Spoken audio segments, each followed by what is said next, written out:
in the picture all the time. So it was just so beautiful. And, God has really given him a special anointing in leading worship. He is pastoring in Costa Rica now. He has taken over the church and planned and thought that the church then started going up a couple more levels, so far as a lot of involvement in the city and found a different place, a better place, and so it's just incredible. So it's really my great pleasure to introduce Pastor Dominic Principe.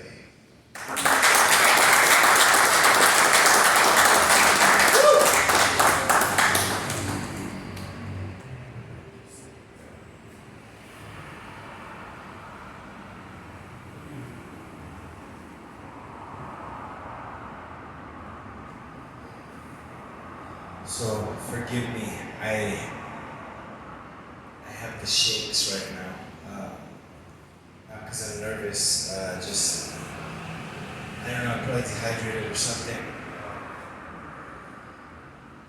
So that's kind of distracting, but I know that the Holy Spirit is going to just take control and speak.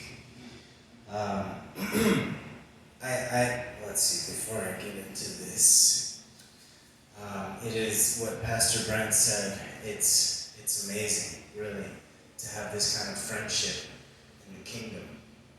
And I'm just seeing Andres here today, and like the same way we had a first day, like who knows what God could do in Andres' life. And just so grateful that God gives us these opportunities to be with each other and fellowship and grow together, experience the glory of God in our lives. So it's really a privilege for me, huge privilege, to be Pastor Brent's friend. And right now to be with you guys, to share with you guys, that's very meaningful to me. The message that I want to bring today is one that is so close to my heart, because I was saved when I was 6 years old, and I grew up in this church. I think they probably had decent doctrine, but I didn't know anything about it at the time. So I hit high school and I just went crazy, right? Because it was a private school from 2nd grade to 8th grade, and then high school was public, so you can imagine, right? Freedom, right? But I went down some really bad paths, and I'm not going to give you the testimony right now because it's not really time for that. But there's a really important thing that happened when I came back to God.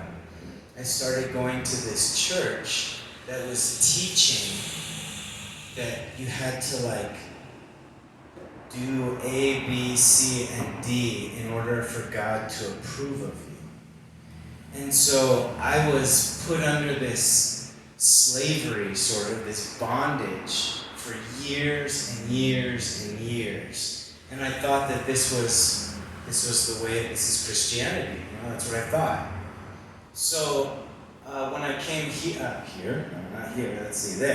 Costa Rica, 11 years ago as a missionary, that's what I brought with me. It wasn't just I was living this way. Now I'm telling all sorts of people to live this way. And I just have to trust that God is going to,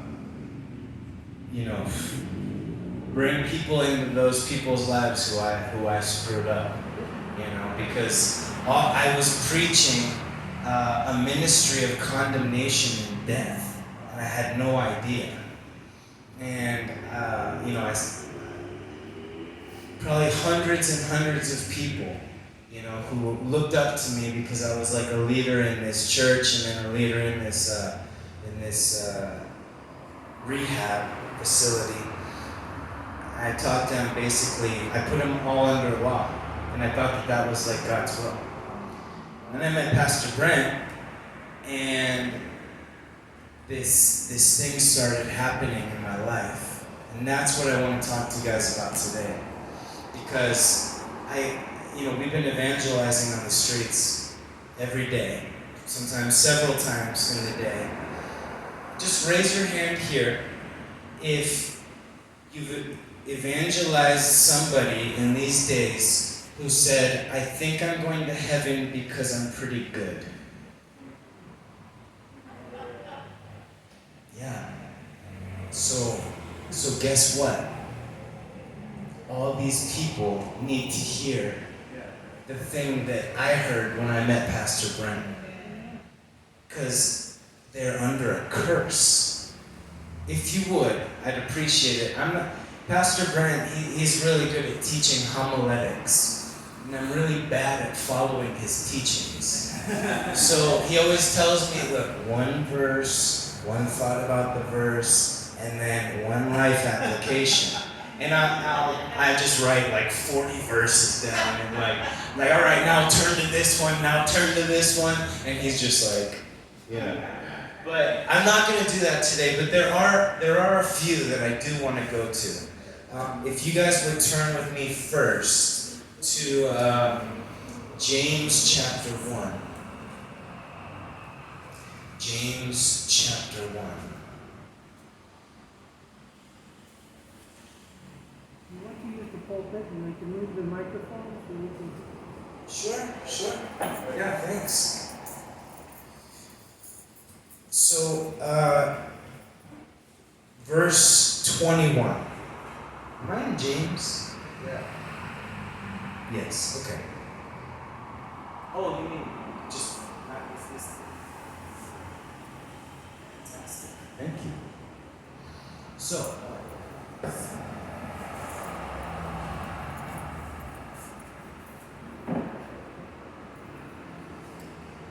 verse 21. It says, therefore, lay aside all filthiness and overflow of wickedness, and receive, this is the part right here, receive with meekness the implanted word, which is able to save your souls.